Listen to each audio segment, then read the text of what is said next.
Hello there, and welcome back to Psychology of the Strange. I'm going to tell you about a strange case of someone who died and came back. That's what we commonly refer to as a near-death experience, or NDE. I will say NDE most of the time from now on. According to a study done in the United States, there is an estimated 9 million people who've had an NDE. So what about in the world? I guess that's an insane number, right? So why is this case so unique? There's a variety of theories, even some data, that point to the brain as being ultimately responsible for NDE experiences. That may be true. This is why I'm personally more interested in those cases that are so weird, so much harder to explain, that at some point, you kind of have to admit that something's going on here. Are NDEs real? Do people really come back from the dead to tell us what it's like over there? Something is going on. In this case, the individual that we're about to discuss was blind from birth. And during her near-death experience, she saw. And that, according to modern science, is just impossible.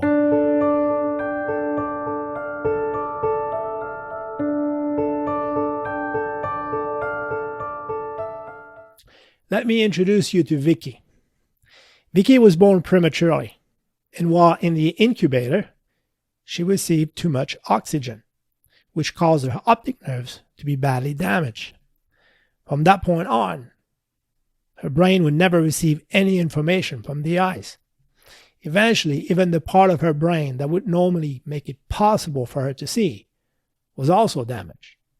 This is irreversible. So there's no doubt that from this point on, she would be completely blind. And that's forever. Fast forward 22 years later, Vicky is now a singer and also a pianist in a Seattle nightclub in Washington. When the show's over, she wants to call a cab so she can go home. This is 1973, so there are no cell phones. So she wants to make that phone call from the office of the club owner. But he will not let her make that call, because he doesn't want to offend a man and his wife who insist on giving Vicky a ride. The problem? The couple is completely drunk. But with no other options, and finding it impossible to refuse, she takes the ride. They get into a VW bus. This is one of those old hippie buses in the 60s and 70s. And the man gets behind the wheel. As they're driving, the driver turns to the wife and says something about seeing double. Vicky literally feels the bus weaving on the road. And then, the crash. Vicky is thrown out of the vehicle. She sustained a skull fracture, a severe concussion, damage to her neck, back, and one leg, and falls into a coma. This is when Vicky has her first NDE. She sees herself from above, along with a vehicle all crumbled up nearby. The experience is brief, if not confusing, obviously. It's her first time seeing anything at all. She also has a distinct impression that her out-of-body self is made of light. Her second NDE happens after she arrives at the emergency room. Once again, she finds herself outside her own body and floating above it, near the ceiling. She sees details, like the wedding ring she had never seen before. She also sees a male in the room who looks like a medical doctor, and a woman both fussing over her. Before continuing with Vicky's experience, let's reflect on this for a minute. There's no doubt that NDEs are fascinating. Let me explain why an NDE is even more interesting when the person happens to be blind from birth. People blind from birth are not just unable to see, they're also unable to imagine what seeing is even like, even in their dreams. They dream about sound, the sense of touch, taste, and smell, but they see absolutely nothing. Vicky even said this. For her, she can't even see darkness or the color black. Why? Because black is a color, and that color does not exist for her either. In an interview with a researcher, Vicky says she had never even seen light, shadows, or anything ever. When the interviewer presses her further, She says, "I've never been able to understand even the concept of light. In the late 90s, I was doing a postdoc as a researcher in vision, and we had this blind person who happened to participate as a subject for our research. He was blind from birth, so I was really interested, and I asked him, if you go and touch a tree and trace its shape with your hands, can you imagine what that tree looks like?"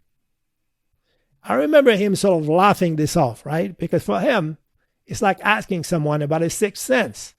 If I were to ask you what it's like to experience life the way a spider does, or how an alien feels when it has the experience of gobbledygook, I have no idea what that means. I've just made that up, right? You wouldn't know, right? You wouldn't know what that experience is like because you've never had it. So this blind gentleman says something like, "No, I can't imagine what that tree looks like. And if I go and touch it with my hands, I still won't be able to imagine what it looks like." That's because the experience of looking at something, at anything, was foreign to him. A visual image of anything made no sense to him. So how come a person who's blind from birth, with a brain that has never been taught to see, can suddenly have a visual experience when they die? Before I get back to Vicky, if you like this type of content, and there will be more of it, I promise you, please subscribe. And while you're at it, give me a thumbs up if you can. Now, Vicky could hear the two people in the room yelling. They were yelling something about her being in danger of going deaf because she had damage to her eardrum. This makes sense because she was already blind. This would obviously be of concern to them. So she tried to tell them that she could hear them just fine, that she was, in fact, just fine. But of course, they couldn't hear her. She was kind of like a ghost. Now something pulls her upward through the ceiling, and she hears music, and it's absolutely beautiful. Now remember, she was a musician. Even then, this was nothing like anything she'd ever heard. Then she ends up going, in her own words, through a tube. This is not surprising because people experiencing NDEs report this very often. This is your traditional going through a tunnel that occurs soon after death. She now finds herself in a place made of pure light, and she has an overwhelming sense of a loving presence in all things. Again, this is a very common experience during NDEs. At this point, she sees grass, trees, birds, and lots of people, but they're all made of light. A couple of them are old friends who died young, and one of them is a grandmother who passed just 2 years ago. She is given a life review, realizes that she knows everything there is to know. All her questions are answered. She even understands things she didn't understand before, like math, science, and our solar system and how it was made. And then she's told that she needs to go back by a religious figure. In this case, it's Jesus. So Jesus tells her it's not her time and she needs to go back. Both of the first experiences, the life review and being all-knowing, are very common. But what about seeing Jesus? People who have NDEs will typically see whoever their religion or culture have taught them to respect, whether consciously or unconsciously. So if you're Buddhist, for example, you might have a conversation with Buddha. If you don't believe in anything, you might have that conversation with a friend or a special guide or a family member. We do seem to project our own beliefs onto these experiences. Now, skeptics will use that to try to show that that experience is not real. Right? I mean, it must be all in your head. But that's not necessarily true.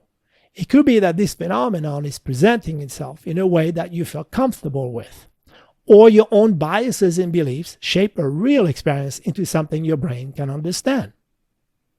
Very quickly, Vicky is now back in her body. She was feeling very light and free until now, but now she feels very heavy, and of course, she's full of pain. According to her medical records, her heart stopped for at least 4 minutes. So what does this all mean? First of all, her experience is typical of an NDE, but it's not the details of the NDE that matters here. It's the fact that she experienced sight, and that her brain was not capable of providing that experience for her. The conclusion is obvious. Vicky was experiencing something that did not require her brain as is capable of seeing. And that includes dreaming, because her dreams have never been and could not have been visual. Now consider this. Even in normally sighted individuals, you and I only see what is in front of us. You cannot see what is behind you or above you unless you turn your head in that direction. But in a typical NDE report, people who have crossed over depicts an experience in which they see in all directions all at once. That doesn't sound like normal vision. There is another surprising report from NDE experiences. They report seeing colors they have never seen before, beautiful colors that they have no words to even describe. This suggests that they are able to see those colors that fall outside what the human brain and eyes are able to see. Now add to this Vicky's experience of seeing when she was completely blind. And what else can we conclude here? That what we're talking about is a brand new way of seeing, one that is free of the constraints of the brain and body.